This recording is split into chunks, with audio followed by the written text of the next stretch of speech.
Bom dia, boa tarde, boa noite para você que está assistindo a mais essa aula da Universidade Hacker. Sejam muito bem-vindos.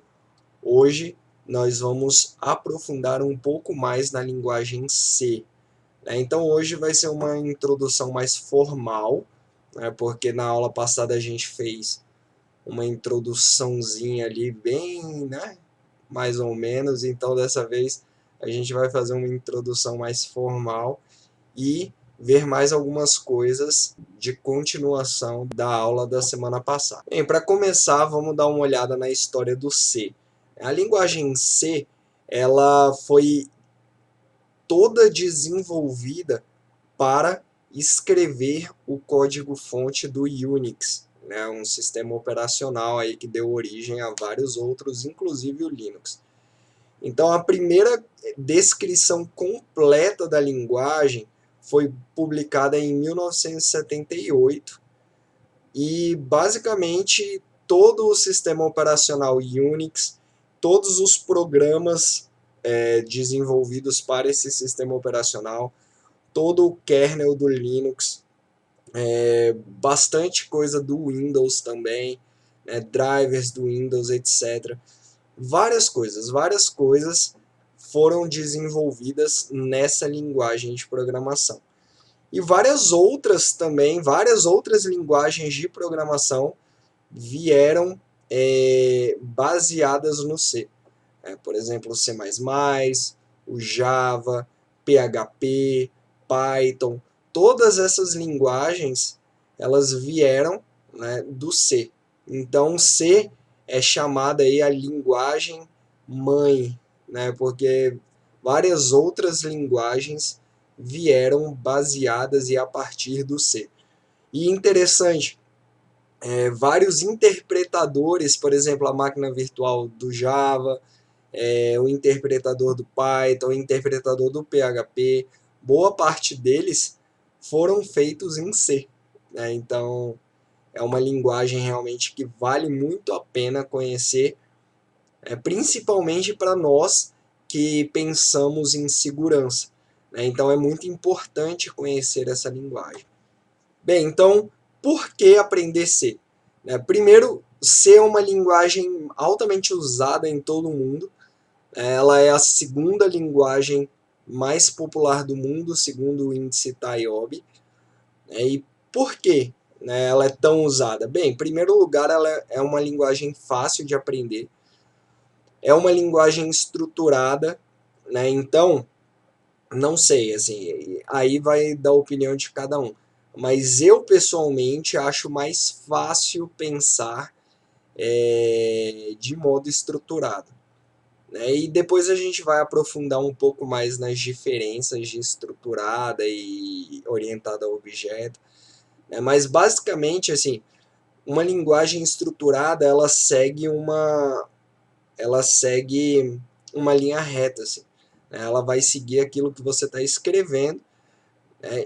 E o programa é dividido em funções e a gente vai ver sobre isso também mais para frente. Outro motivo para aprender C é que essa é uma linguagem que produz códigos altamente eficientes, né, altamente rápidos. Então um programa em C tende a ser bem mais rápido que um programa em Java, que um programa em Python, que um programa em PHP, etc.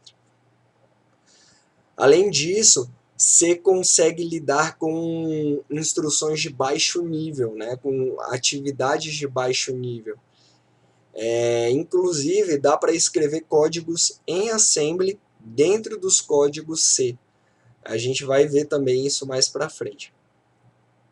E ela pode ser compilada para uma grande variedade de plataformas. Então, C é uma linguagem de alto nível, né, que consegue lidar com atividades de baixo nível. Então, olha só, a gente veio de uma introdução ao assembly, né, e a gente viu como o assembly ele é profundamente ligado ao processador que está sendo usado na programação. Então, as instruções de um processador x86, por exemplo, é diferente das instruções de um processador ARM, por exemplo. E, às vezes, até mesma arquitetura, mas fabricantes diferentes têm suas próprias instruções. Então, por exemplo, um processador AMD, ele tem instruções próprias que um processador Intel, por exemplo, não tem, e vice-versa. Então, o Assembly ele é profundamente ligado ao processador e à arquitetura que estamos trabalhando. Já uma linguagem de alto nível, ela abstrai muito mais. Então é por isso que hoje, basicamente, ninguém aprende Assembly, né? Porque ela é muito específica, né? Ela precisa descer a um nível muito mais baixo. E a gente usa hoje, né, para o quê? Engenharia reversa, para construção de shellcodes, né, para produzir códigos altamente eficientes. Né? Então, construir shellcodes em engenharia reversa a gente já começou a ver, né, dar uma olhada nas lives e também nas aulas de arquitetura de processadores a gente viu um pouquinho. Shellcodes nós ainda vamos ver no futuro, né, mas uma linguagem de alto nível você não precisa se preocupar qual região de memória nós vamos escrever ou devemos ler, né? Em qual registrador nós vamos escrever, né? Enfim, uma linguagem de alto nível ela é muito mais fácil, né, para o programador. O programador não precisa saber esses detalhes. Isso fica a cargo do compilador ou do interpretador. O programador não precisa se preocupar com isso. Então, o mesmo código, em teoria, o mesmo código que você escreve para o Windows vai ser o mesmo código que você vai escrever para o Linux. E vai ser o mesmo código que você vai escrever para um processador ARM, por exemplo. Ou RISC ou CISC, tanto faz. O compilador vai pegar esse código e vai traduzir para uma linguagem de baixo nível específica para aquele processador. Na prática, não é bem assim, tá? Por exemplo, tem instruções no Linux que são específicas para o Linux e não são, né, válidas para o Windows e etc. Mas, de forma geral, é isso. Né? De forma geral, a linguagem C, você vai escrever a mesma coisa e vai rodar em todos os processadores, em todos os sistemas operacionais, etc. Essa que é a beleza de uma linguagem de alto. Então vamos lá, alguns fatos rápidos sobre essa linguagem então. Primeiro, C foi criado para escrever um sistema operacional. Esse é o poder dessa linguagem, né, que consegue chegar a um nível tão baixo a ponto de escrever um sistema operacional inteiro. Essa linguagem recebeu esse nome porque ela é sucessora da linguagem B. A linguagem foi formalizada apenas em 1988 pelo Instituto Americano Nacional de Padrões, né, o ANSI. O Unix foi totalmente escrito em C, nós já falamos sobre. Hoje é a segunda linguagem mais popular do mundo, também já falamos sobre, perde apenas para o Java. E Windows, Linux, Unix, MySQL e vários outros sistemas foram escritos em C. Então, para que aprender C? Primeiro, porque ele gera programas que rodam quase tão rápido quanto os códigos em Assembly. Então, um código em C é realmente muito rápido.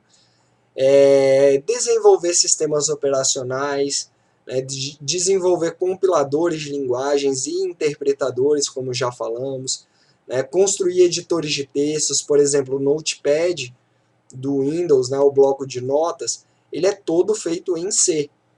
O Notepad++, que tem o código aberto, ele é todo feito em C. Sublime, se eu não me engano, ele também é todo feito em C. Para construir drivers, então quando a gente for falar de rootkits, nós vamos ver rootkits de baixo nível. né, no kernel mode ali, no kernel ring, né, no ring 0. E nós vamos escrever esses drivers em C, né, que é a linguagem que roda num nível desse. Né? Python, Java, todas essas linguagens interpretadas não chegam em um nível tão baixo. Né? Nesse nível, nós fazemos em C ou Assembly. Né? Então, C é mais fácil que Assembly. Construir banco de dados, né? Como eu falei para vocês, MySQL foi escrito em C, o banco Oracle, se não me engano, também foi escrito em C, e vários outros bancos de dados. Né? Então, com C, você consegue fazer assim virtualmente qualquer coisa. Então vamos lá, um pouco sobre os códigos feitos nessa linguagem. Todo código feito nessa linguagem sempre terá a extensão .c. Né? Então, se você for fazer um código qualquer, sempre salve com a extensão C. Um código em C pode ser feito em qualquer editor de textos, né? Pode ser feito inclusive no bloco de notas, não precisa de uma IDE, etc. Ele pode ser feito em qualquer editor de texto. O código ele pode ser feito todo em um arquivo ou dividido em vários arquivos, nós vamos ver isso mais para frente também. E ao final de cada linha é necessário colocar um ponto e vírgula. Quando o compilador vê aquele ponto e vírgula, ele entende que aquele bloco lógico ali foi finalizado. O C ele é uma linguagem que leva em consideração maiúscula e minúscula, né? Ou seja, ela é uma linguagem case sensitive. Então, se você colocar, por exemplo, int nome ou int nome com N maiúsculo ou N minúsculo, para o C vai ser diferente. Então, é sempre bom tomar cuidado com isso. Comentários nessa linguagem podem ser feitos com barra barra, ou se você precisar de mais de uma linha para fazer o comentário, bota barra asterisco, asterisco barra, para fechar. Nós já vimos isso, inclusive, na outra aula, né? Existem algumas palavras dentro da linguagem C que elas não podem ser usadas. Né? E não só dentro da linguagem C, toda linguagem de programação tem isso. Né? Que são as palavras reservadas. Elas são palavras que são usadas pelo compilador e pela linguagem, portanto, não podem ser usadas, por exemplo, como nome de constantes, nomes de variáveis, nomes de funções, etc. Então aí está uma lista dessas palavras reservadas, né? Não sei se todas, mas aí estão vários tipos de dados. Na aula passada nós falamos um pouco sobre os tipos das variáveis, e agora nós vamos falar um pouco sobre o tamanho delas. Por exemplo, uma variável do tipo char, ela tem sempre 1 byte. Então, 1 byte, lembrando da aula de arquitetura de processadores e organização de computadores, 1 byte são 8 bits. Então, nesse caso vai de menos 128 até 127. Um unsigned char significa que é um tipo char, uma variável char, só que sem sinal, ou seja, sempre vai ser positivo apenas. Então, vai de 0 até 255. Por que aumenta? Vocês lembram que um tipo, por exemplo, 8 bits, lembra que o processador reserva o bit mais significante para o sinal. Então, unsigned, ou seja, ele ignora esse sinal. Todos os bits vão ser usados como números. Então, vai de 0 até 255. Signed char significa que é um caractere com sinal, ou seja, vai de menos até mais, aí continua ocupando 1 byte apenas e vai de menos 128 até 127. Um inteiro tem 2 ou 4 bytes. Se não me engano, depende do compilador, mas existe uma convenção aí hoje, a maioria dos processadores e compiladores tratam um inteiro, um int, como 4 bytes, tá? Então, ignora esses 2 bytes aí. Mas pode acontecer, né? Dependendo do processador, enfim, um processador pequeno, né? Enfim, um ARM, etc. Talvez use ainda 2 bytes. Mas aí vai desses valores aí. Menos 2.147.463.648 até 2.147.483.647. O unsigned int é a mesma coisa do unsigned char, né? Ou seja, ele ignora o sinal, né? Todos os bits são usados para números em si. Então vai de 0 até 4.294.967.295. Um short, né, um inteiro, é um número pequeno. Então ele tem apenas 2 bytes e ele vai de menos 32.768 até 32.767. Um unsigned short, né, que é a mesma coisa só que sem sinal, então vai até 65.535. Além disso, ainda tem os tipos long, né, que aí eles usam 8 bytes, né, ou seja, 64 bits, né, e tem também o unsigned long. O unsigned ele sempre é usado para marcar uma variável sem sinal. Então, se você precisar de mais daquela variável, daquele tipo, você bota unsigned e aí ele ignora os sinais. Além disso, ainda tem os tipos float, né, que são números com casas decimais. Um float tem 4 bytes, né, e ele tem uma precisão de até 6 casas decimais. Um double tem 8 bytes, né, e ele tem uma precisão aí de 15 casas decimais. E o long double, né, ele usa 16 bytes e tem uma precisão aí de 18 casas decimais. Operadores matemáticos em C. Esses operadores eles são usados para fazer contas, né, na linguagem C, né, fazer processamento de dados matemáticos. Então o mais ele soma 2 operadores, o menos subtrai, o asterisco multiplica 2 números, a barrinha de dividir, né, ele divide um número pelo outro e retorna o quociente. O símbolo de porcentagem ele é usado como módulo, então ele retorna o resto de uma divisão de 2 inteiros. Mais, ele incrementa uma variável, né? Então, por exemplo, x igual a 10, x mais, x vai passar a valer 11. Né? E o menos decrementa uma variável. Né? Então, x igual a 10, x menos, agora o x valerá 9. Então, vamos ver um pouquinho disso até aqui. Bem, aqui um código bem simples, né, que mostra essas operações todas. Então, vamos lá olhar isso. Eu vou rodar aqui. Então, o A vale 5, o B vale 4. Aqui a soma. Né? 5 mais 4, 9. Subtração, 5 menos 4, 1. Multiplicação. 5 vezes 4, 20. Divisão, 5 sobre 4 dá 1.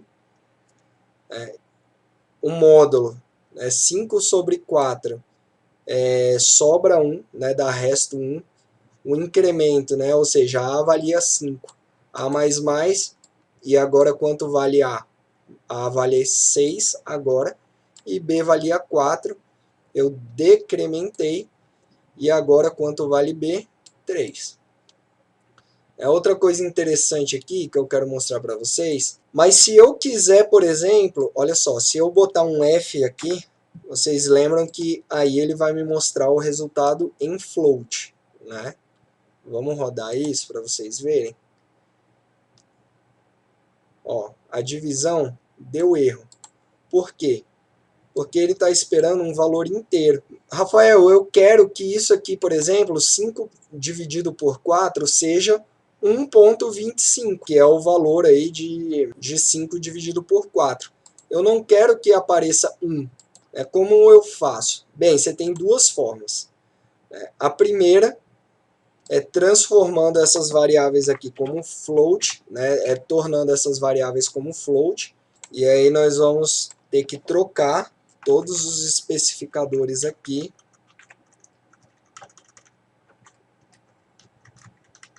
E esse de resto a gente tira porque módulo é uma operação para inteiros. Incremento também, vamos tirar. Decremento também. Beleza. Vamos ver aqui. Rodar nosso código. Aqui. Aí agora a divisão dá 1,25. Tá vendo? Qual a outra forma de fazer isso? A outra forma é deixar int aqui mesmo. E aqui bota decimal. Decimal. Decimal. Decimal. E aqui a gente vai botar um float na frente. Isso significa o quê? Significa que o valor dessa divisão aqui eu quero que seja transformado para valor float. Então, isso é chamado de casting. Você pegar um resultado que daria, por exemplo, inteiro e transformar para flutuante. E aí dá certo a nossa operaçãozinha aqui. E aí fica divisão 1,25. Mas, de forma geral, se você tiver dois inteiros, o valor de divisão vai dar um valor inteiro. Opa, peraí, tem que trocar aqui também. De forma geral, como eu ia dizendo, a divisão dá um valor inteiro. Ele pega o quociente. Comparando valores em C. Existem algumas formas de comparação entre dados na linguagem C. E essas comparações, elas retornam valores booleanos, ou seja, verdadeiro ou falso. Nós já vimos em arquitetura de processadores que verdadeiro e falso é representado como 0 ou 1. Então, essas comparações sempre vão retornar valores booleanos. Aqui mais um código, que mostra um pouco disso. Então, eu tenho duas variáveis inteiras, do tipo inteiro. O A vale 5 e o B vale 4. Eu quero que me mostre o resultado da comparação entre as duas. Ou seja, se A é igual a B. Então, o igual igual faz uma comparação de igualdade. Vamos rodar. E retorna 0. 0 em valor booleano é falso. Ou seja, 5 não é igual a 4, ou A não é igual a B. Agora vamos trocar aqui o B para 5. Vamos rodar o código de novo. E aí retorna 1. Ou seja, verdadeiro. O A é igual a B. Comparador de diferente. Aqui ele vai comparar se A é diferente de B. Então, aqui, por exemplo, o A vale 5, o B vale 5, os dois são iguais. Então, essa comparação aqui deve ser falsa, porque A não é diferente de B. Então, tem que retornar 1. Vamos ver. Run. E aqui está. Retornou 0. Agora, vamos botar os valores diferentes realmente. Rodando o código. Retorna 1. Por quê? Porque eles são diferentes. Então, retorna verdadeiro. Comparação de maior. Aqui ele compara se A é maior que B. Como eu já falei para vocês, assim, tanto faz, eu falei isso na última aula, tanto faz ter espaço ou não no compilador, na fase final de compilação, os espaços são ignorados. Tá? Então esse Enter aqui também é ignorado, esse aqui também. né? Então, tanto faz, tá? Eu vou deixar com espaço só para ficar mais bonitinho.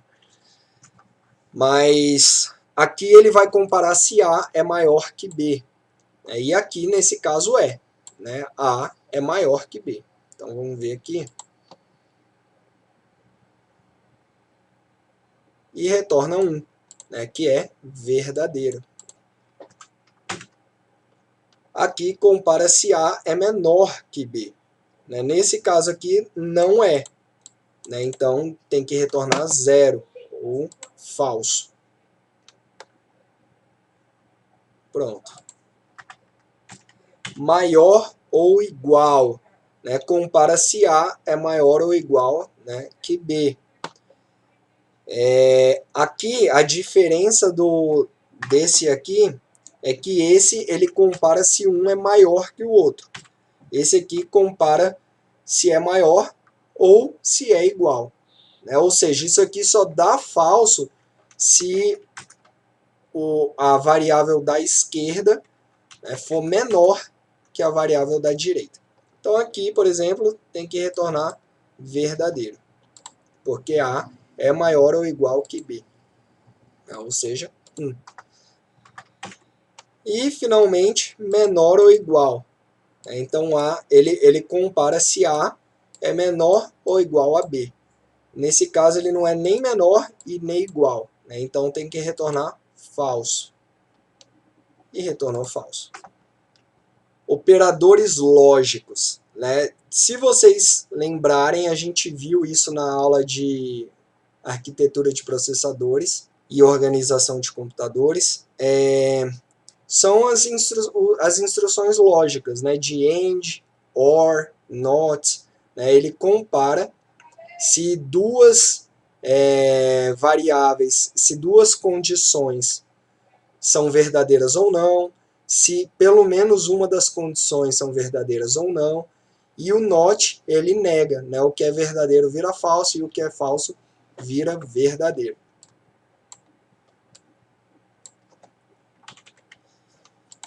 Então, voltando aqui no nosso exemplo, por exemplo, qualquer número maior que 0, ou seja, 1 para cima, é considerado verdadeiro. Né? Então, por exemplo, aqui 5 e 4.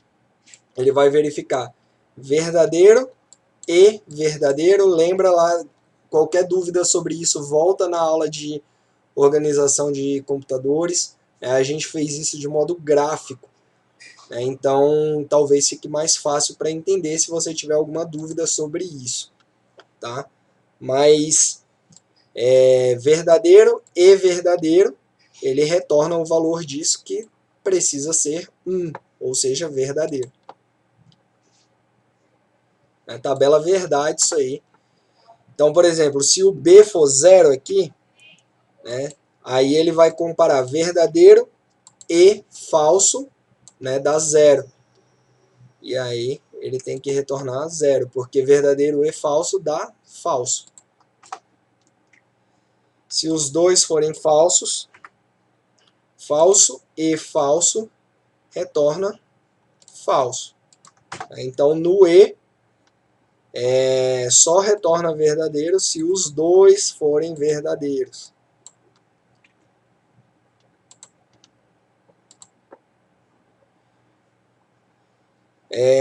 Número negativo aqui é considerado verdadeiro ou falso? É considerado verdadeiro, né? Como eu falei para vocês, só vai ser considerado falso o 0, né? Valor booleano aí.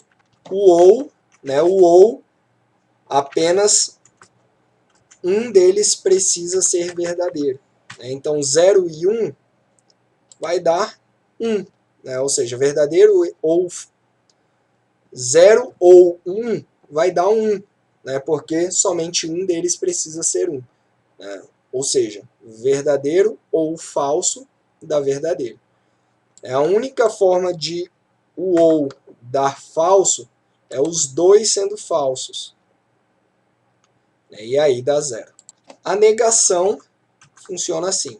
A gente bota um ponto de exclamação na frente, e aí aqui no caso é falso, ele vai se tornar verdadeiro.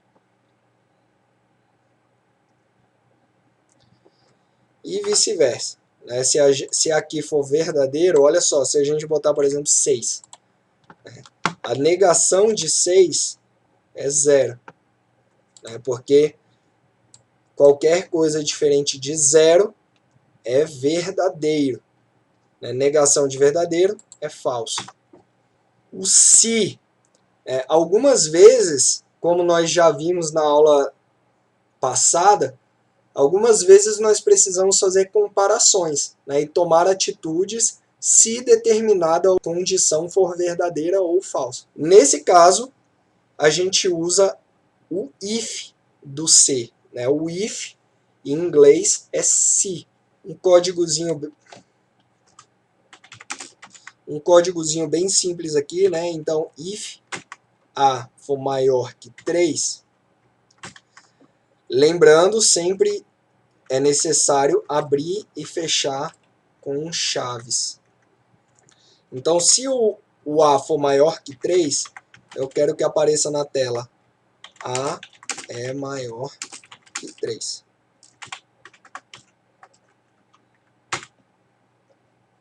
Vamos rodar isso. E o A aqui, no caso, é maior que 3. Rodando, nós vemos que A é maior que 3. Se o A for igual a 3, por exemplo, essa mensagem não vai aparecer. Por quê? Porque a condição não foi atendida. Algumas vezes nós podemos querer também que, se determinada condição não for verdade, o programa realize alguma outra ação. Para esse se não, nós usamos o else. Então, voltando aqui ao nosso exemplo, se A for maior que 3, eu quero que apareça a mensagenzinha na tela. Se não, ou seja, else, eu quero que apareça A não é maior que 3. O A aqui vale exatamente 3. Então, ele não é maior que 3, ele cai aqui no se não. Então, vamos ver. E a mensagem aparece. Por quê? Porque veio para o else. Else, if, else. Essa é uma forma de encadear diversas condições. Então, algumas vezes, dentro desse se não, nós podemos querer aumentar ainda mais o grau de verificação. Então, por exemplo, esse foi um exemplo bobo que eu coloquei. Né? Se tiver menos que 5 laranjas, faça tal coisa. Se não, se tiver mais de 10, faça outra coisa. Mas, se tiver menos que 10, faça uma outra coisa qualquer. E se for igual a 10, faça y. Então, a gente pode fazer essa sequência de condições aí com uma sequência de ifs, elses e if-elses. Então, vamos ver aqui um exemplo real agora. A gente pode fazer esse else encadeado de duas formas. A gente pode colocar, por exemplo, dentro do else, condições. Então, por exemplo, if A for menor que 3,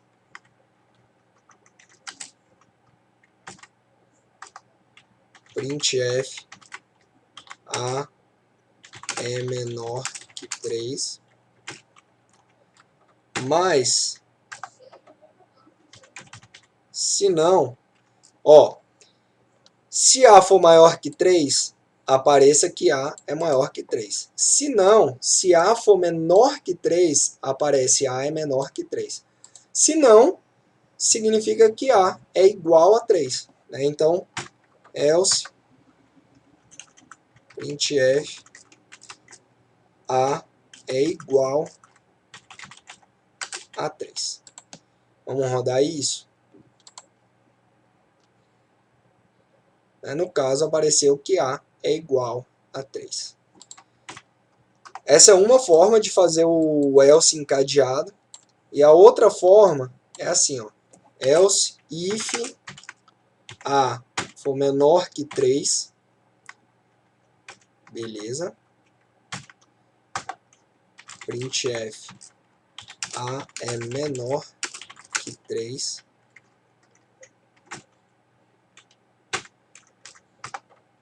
Else, ou seja, a única possibilidade que sobra é ser igual, né, a 3. Então, se cair aqui, A é igual a 3.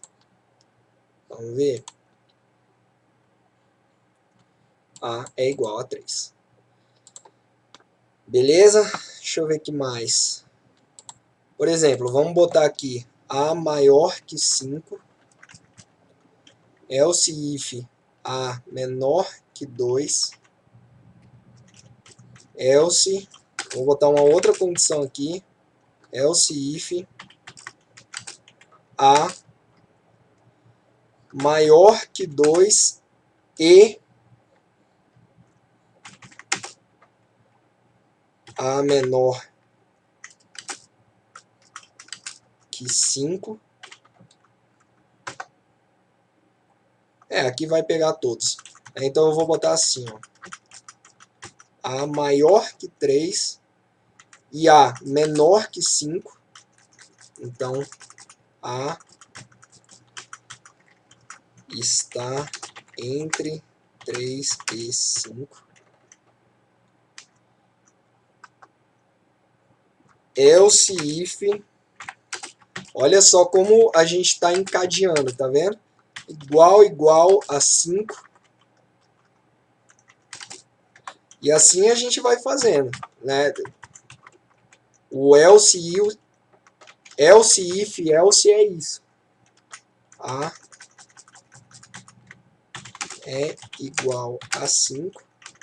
E aí, para fechar, a gente bota um else, que vai ser a condição geral, né? Se não cair em nenhum desses, aí é a condição geral. E aí vai obrigatoriamente cair nesse último else, né? Porque esse último else não tem nenhuma condição. A única condição dele é nenhum dos de cima ser verdadeiro. Então, else printf A é diferente de tudo que já vimos. Ou seja, vai cair no... Vamos analisar aqui quais são as possibilidades de cair nesse último else. Se A for maior que 5, ou seja, se A for 6, 7, 8, 9, etc., vai cair nessa primeira condição. Se não, se A for menor que 2, ou seja, se A for 1, 0, menos 1, menos 2, etc., vai cair nessa condição aqui. E na verdade vai ser menor que 2. Se não, se A for maior que 3 e menor que 5, ou seja, a única chance de cair aqui é se o A for 4, né? Então A está entre 3 e 5. Se não, o A pode ser igual a 5, né? Que não está contemplado aqui, então A é igual a 5. Qual é a única possibilidade de entrar aqui? É se A for igual a 3. Que aqui a gente não botou, por exemplo, nenhum A maior ou igual a 3. E aí entraria aqui. Mas o A igual a 3 vai cair aqui. Então vamos lá olhar. A gente rola. E aí cai na última condição, que o A é diferente de tudo que já vimos. Então vamos botar aqui, por exemplo, o A igual a 5. E aí vai cair nessa terceira condição aqui. A igual a 5. Se tiver entre 3 e 4, ou seja, entre 3 e 5, ou seja, 4. Aí vai cair nessa condição aqui. Se for menor que 2, aí vai cair nessa condição aí. A igual a menos 1.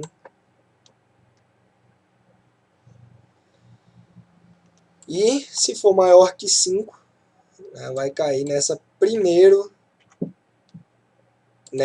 primeira condição. Vamos olhar. O A é maior que 3. Na verdade, eu nem mudei o texto, né? A é maior que 5.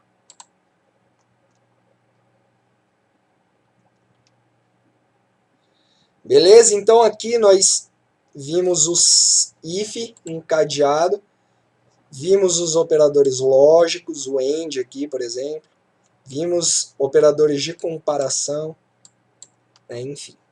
Lendo o teclado, né? Lendo dados do teclado, né? A gente usa o scanf, geralmente existem outros e nós vamos falar sobre esses outros, mas geralmente a gente usa o scanf para ler alguma coisa do teclado.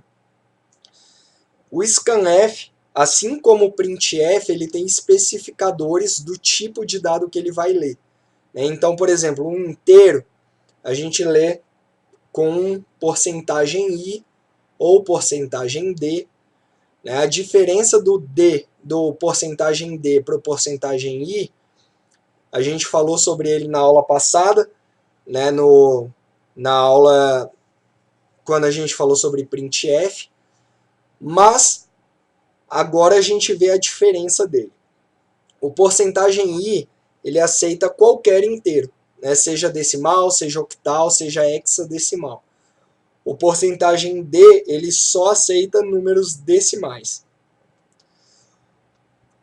Porcentagem o, ele lê um número octal. Porcentagem x lê um número em hexadecimal. Porcentagem f lê um valor float. Porcentagem c lê um caractere. E porcentagem s, ele lê uma string. A gente vai falar sobre esse mais para frente, quando falarmos sobre array, né? Mas, enfim, saiba que o scanf também lê sequências aí de caracteres. Então vamos ver como isso funciona na prática.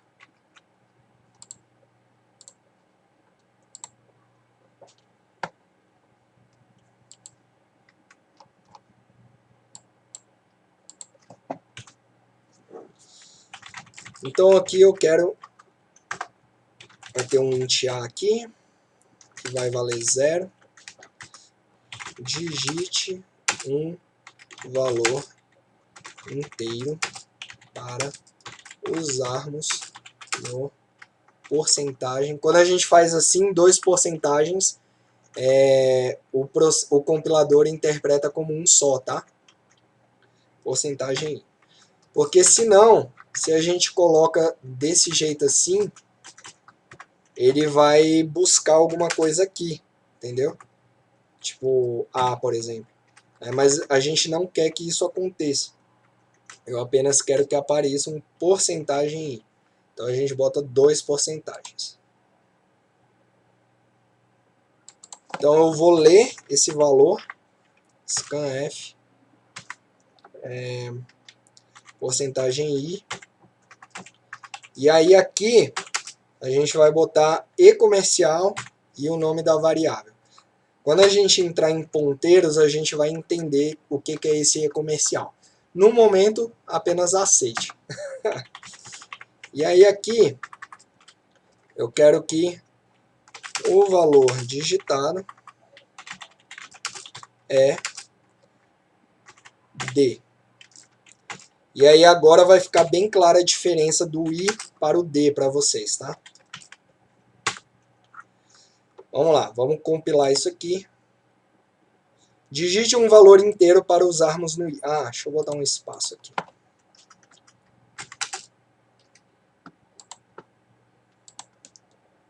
Deixa eu botar um espacinho aqui. Agora sim. Digite um valor inteiro para usarmos no I. Por exemplo, vou digitar 10. 15. Pronto, 15. Ele vai ler o que eu digitei como um valor inteiro, vai salvar na variável A e depois ele vai me mostrar o que tem na variável A. Só que o I, ele aceita também valores octais e valores hexadecimais. Então, por exemplo, se eu botar 0x10, o que é isso aqui em decimal? 16. Então, quando a gente der Enter, o valor digitado é 16. Não, Rafael, não foi. Foi 0x10. É porque ele leu como um valor hexadecimal. E aí aqui, o porcentagem D, ele mostra ou lê apenas números decimais. Então ele já fez a conversão aqui sozinho. E ele aceita também números octais. Então um octal a gente bota com um zero no início. Então 0,10, por exemplo, vai ser 8 em decimal. O valor digitado é 8.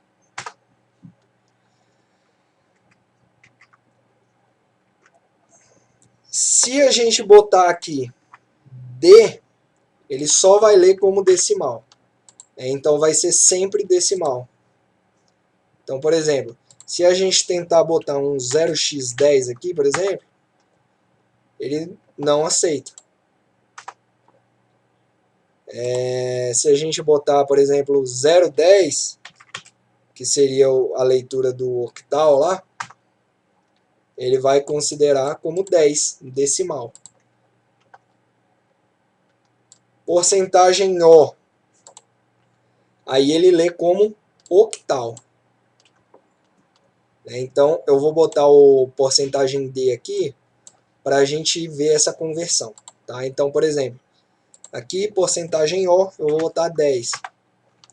Ou seja, o valor digitado foi 8. Não foi, né? É porque a gente botou como octal. Porcentagem X, ele lê como hexadecimal. Então,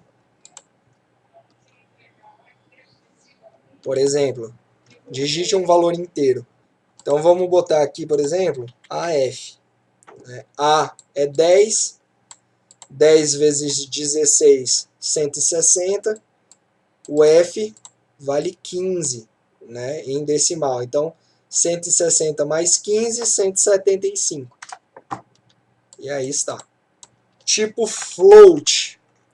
O tipo float, ele é um número decimal, né, como a gente já leu, como a gente já viu. Um número com casa decimal. Então, a gente bota aqui F. E aí aqui a gente tem que mudar para F também. Vamos rodar isso. Então, por exemplo, o valor de π, né? 3,1415. Sempre usa ponto, tá? Não é vírgula, é ponto. E aí está, o valor digitado é 3,141500, né? Enfim. Tipo char, a gente já viu também, é uma variável que recebe uma letra. Então aqui a gente vai botar C, opa, aqui é A, pronto. Então, uma letra ou enfim, um caractere, né, qualquer. Então, por exemplo, se eu botar A, ele vai mostrar ali o valor digitado foi A. Se eu digitar, por exemplo, mais, ele vai ler como mais. O que acontece se eu tentar digitar mais de um caractere? Vamos ver. 1, 2, 3. Ele só leu o primeiro. Tá? Isso aqui, galera, que a gente acabou de fazer é mentalidade hacker, tá? É tipo testar e se. E se, por exemplo, eu digitar, sei lá, menos 15. Opa, menos 15. Né, que é um caractere. São 3 caracteres aí, né? Então,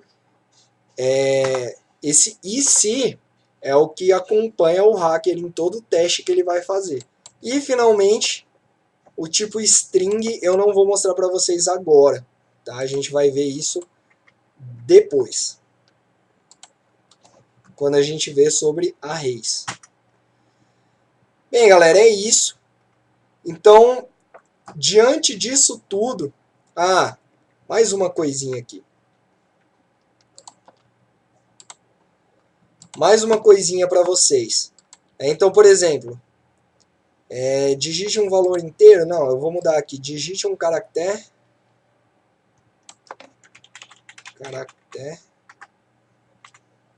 Para usarmos, tá? Beleza.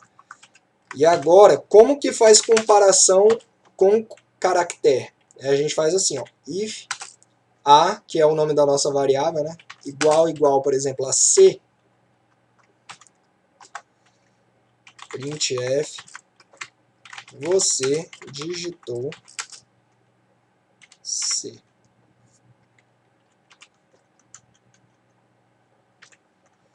Else, você não digitou C. Vamos ver aqui.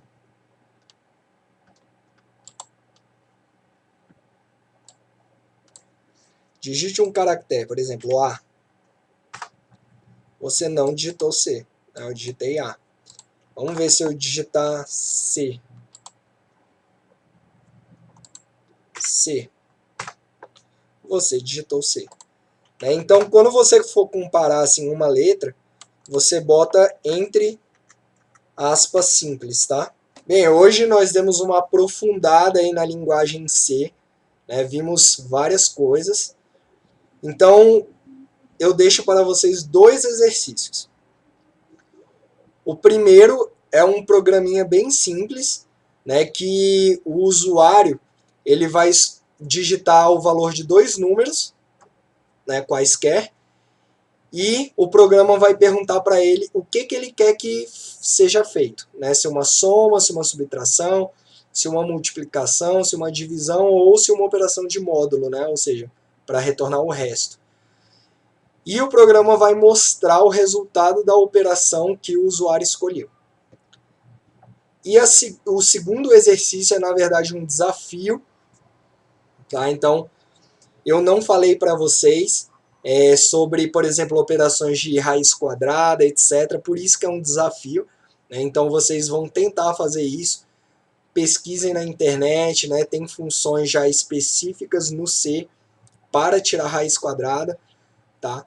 Mas eu quero um programa que calcule as raízes de uma equação de segundo grau usando a fórmula de Bhaskara. Então, o programa vai perguntar qual o valor de A, qual o valor de B, qual o valor de C, né? Ou seja, as 3 variáveis aí de uma equação de segundo grau, e o programa vai calcular as raízes dessa equação informada pelo usuário. Beleza? Muito obrigado, pessoal, e até a próxima aula.